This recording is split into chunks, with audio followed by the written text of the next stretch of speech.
Did you know that the very first Mercedes was not a car at all? Welcome to my channel. Today we're going to take a look at how Mercedes-Benz was born. The beginning of an automotive icon. Our story starts in 1886 in a small town in Germany called Cannstatt. In this time, the German Empire had just been established with Kaiser Wilhelm I in power. For the people of Cannstatt, life was good.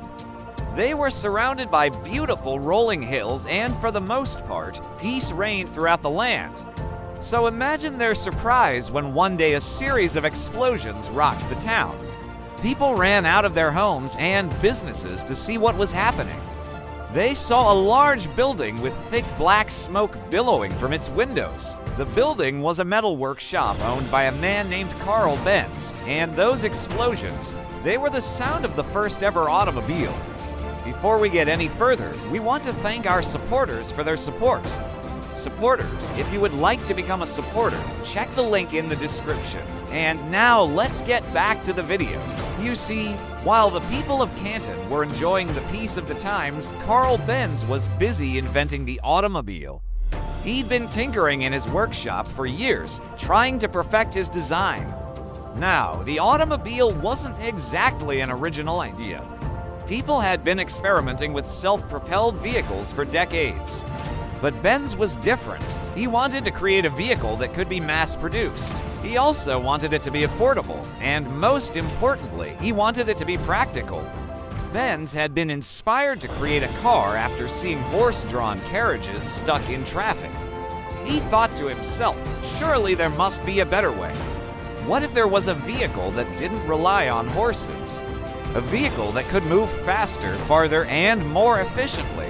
After years of tinkering and experimenting, Benz had created just such a vehicle. It was three-wheeled and powered by an internal combustion engine.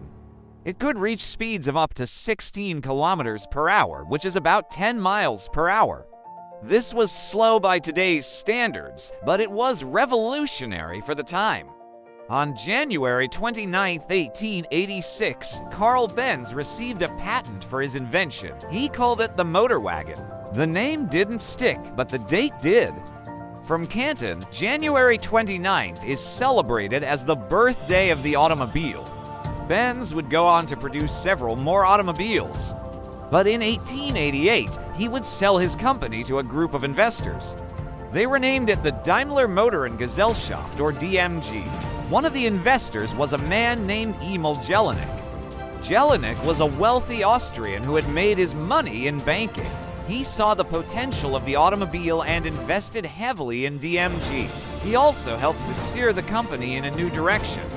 Under his leadership, DMG began to produce cars that were more luxurious and powerful. They also began to compete in motor races. In 1901, a DMG car won the first ever French Grand Prix. This was a major victory, and it put DMG on the map. But Jelinek was not content with just being a race car driver. He wanted to create a car that would be the best in the world. So in 1902, he set out to build a new car that would be faster, more powerful, and more luxurious than any other car on the market. He hired a team of the best engineers and designers in the world and gave them carte blanche to create the car of his dreams. The result was a four-wheeled, six-cylinder car that could reach speeds of up to 120 kilometers per hour, which is about 75 miles per hour. It was also incredibly luxurious, featuring things like a V-shaped bonnet, a large windscreen, and even electric lights. Jelinek knew that he had created something special. He named the car Mercedes after his favorite horse, and he believed that it was the perfect car. In 1906, DMG merged with another German car company, the Neckarsulm Company. The new company was named Mercedes-Benz, and with that, the Mercedes-Benz brand was born. Over the years, Mercedes-Benz has become one of the most successful car companies in the world. They are known for their luxury cars and their high-performance vehicles. But they have also branched out into other areas, such as trucks and vans. Today, Mercedes-Benz is a global company with a workforce of over 300,000 people. They sell cars in more than 150 countries, and they continue to be one of the most innovative and successful car companies in the world. If you enjoyed this video, please leave a like. Also, check out some of our other videos we think you might like. And finally, if you haven't already, go ahead and subscribe. We can't wait to bring you more stories from the dawn of the automobile age.